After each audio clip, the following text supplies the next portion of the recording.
We're back in Genghis Khan Airport in Ulaanbaatar. We're boarding our Aero Mongolia flight to Ölgii. It's a 3.5-hour flight to the far west of Mongolia. Ölgii is the capital of Bayan Ölgii province and has a population of about 30,000. Our Fokker 50 delivers us safely to Ölgii Airport. We board our fourgons. They're Russian four-wheel drive vans originally built for the Soviet Army. They are indestructible and equally uncomfortable. Eagle Quest Camp is our home for the next 4 nights. Unlike the Ger camps we've been staying at, this one is temporary, set up just for the festival. Our gear is well and brightly furnished. But for all the complaining about Ger camp bathrooms, they were infinitely superior to our current setup. The camp is next to the Khovd River. We do a little exploring and bird watching before dinner.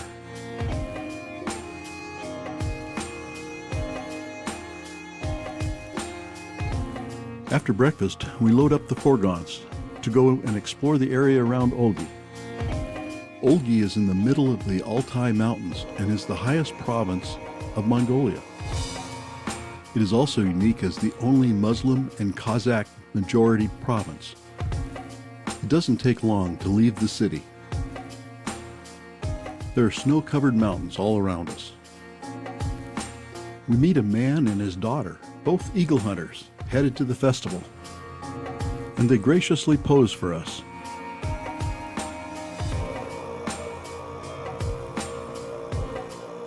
And a few miles down the road, more eagle hunters. They're happy to show off their eagles. More surprises, a 1,400-year-old Turkic monolith in the middle of the plain, and a herd of yaks. They're especially well suited to the altitude and the cold. We're visiting a Kazakh herder family in their winter quarters for lunch. The son shows us his horse and his eagle.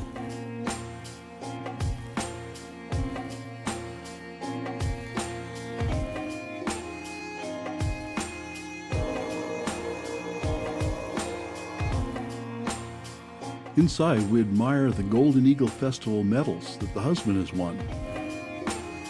Our hostess serves us milk tea. There's quite a spread of homemade bread, butter, dried curd, and store-bought cookies and candy. Mutton is the main course. It was boiled for 5 hours and very tender and tasty. Then we're back to exploring these valleys at over 6,000 feet.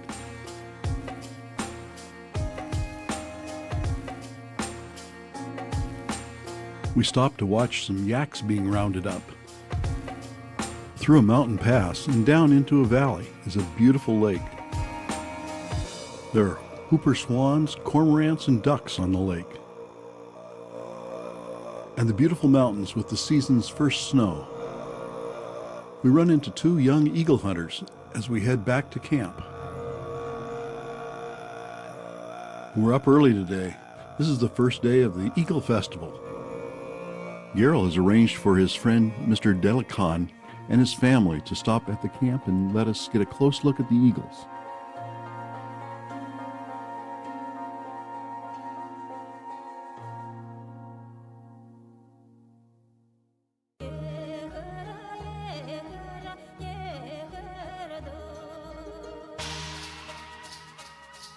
As we drive to the Eagle Festival grounds, we run into more eagle hunters.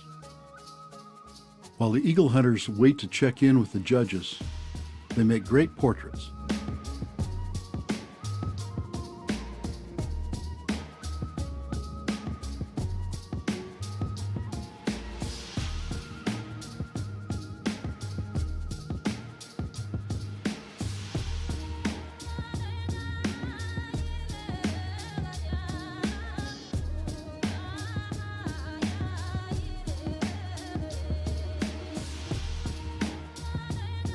This is Ashilpan, first woman to enter and win the contest in 2014.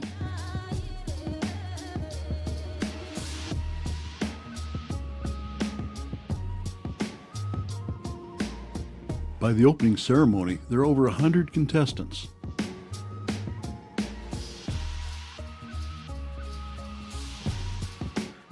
Finally, the eagle hunters form a ragged parade, led by the flag of Mongolia, and the competition can begin.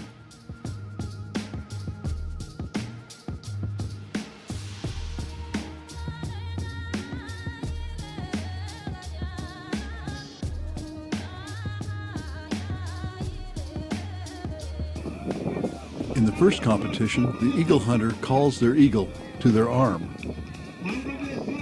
The eagles are released on the hillside behind the field, and the eagle hunter calls. The winner has the fastest time from release to landing.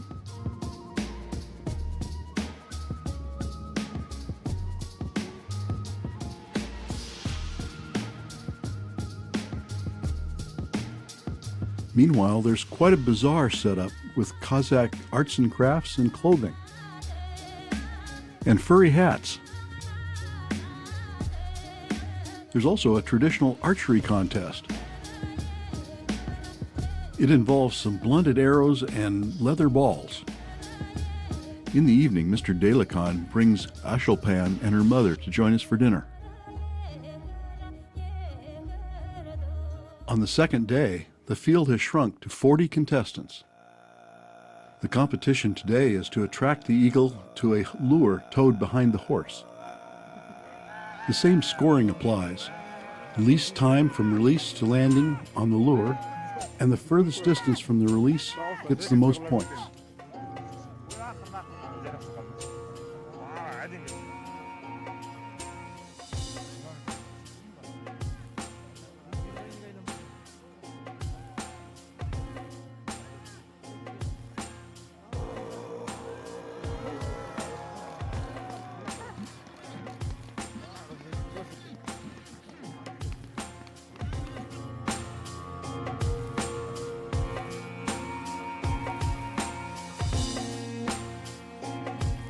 That wraps up the eagle hunter competition, but there's more in the afternoon.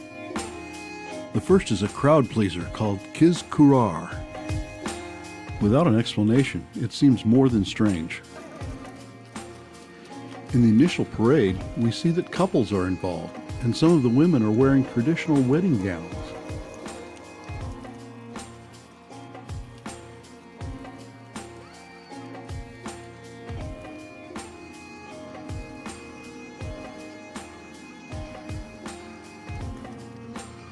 Ger Kuar translates into woman chase. When the racing starts, it's obvious where the name comes from. The woman chases the man. The crowd pleaser is that the wife gets to flail the husband with her horsewhip. Add to that the traditional wedding gown, and you can see the irony. So a whole year of frustration can be worked off in just a few minutes.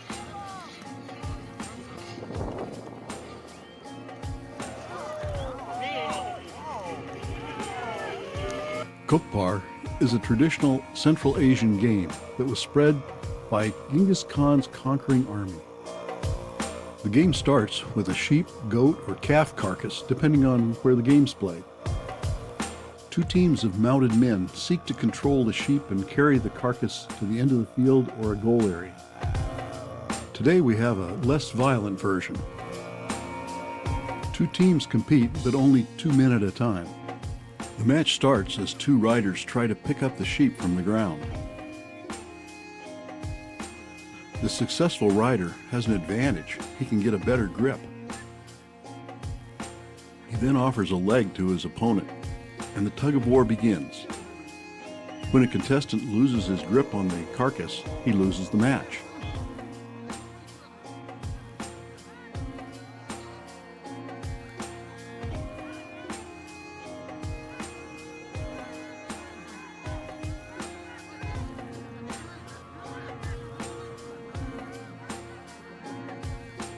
Sometimes the contestants get a little help from the scrum of participants waiting their turn.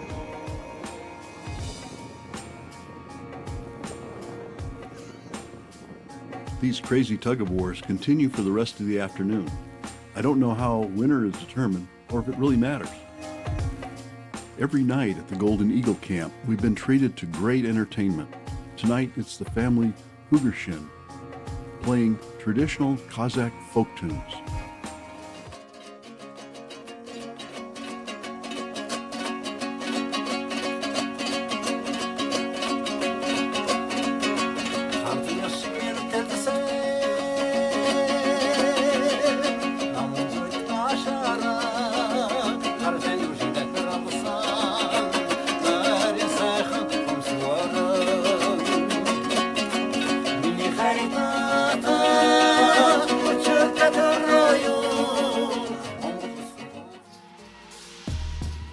The festival is over, and we fly back to Ulaanbaatar this afternoon.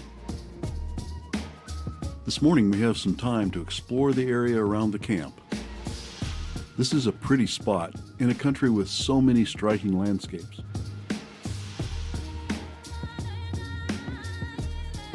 There's time for some artsy pictures. That's ice on the riverbank.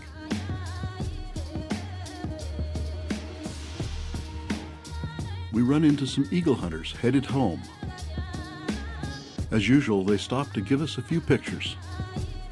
Then it's time to say goodbye to this place. And to all the staff of the Eagle Quest camp that treated us so well these past 4 days. Then it's off to the airport and our flight to Ulaanbaatar.